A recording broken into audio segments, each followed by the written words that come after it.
I'm going to show you how to make citrus vinegar with citrus peels. This is mostly orange and grapefruit that I've been saving for a few weeks. I'm going to fill my jar.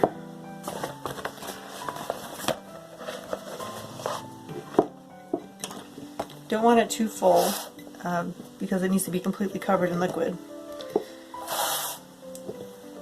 I'm going to cover that with distilled water. I'm going to spill the distilled water.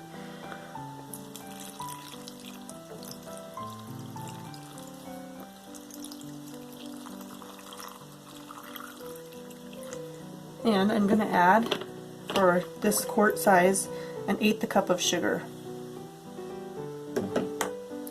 Just to get it distributed, shake it up.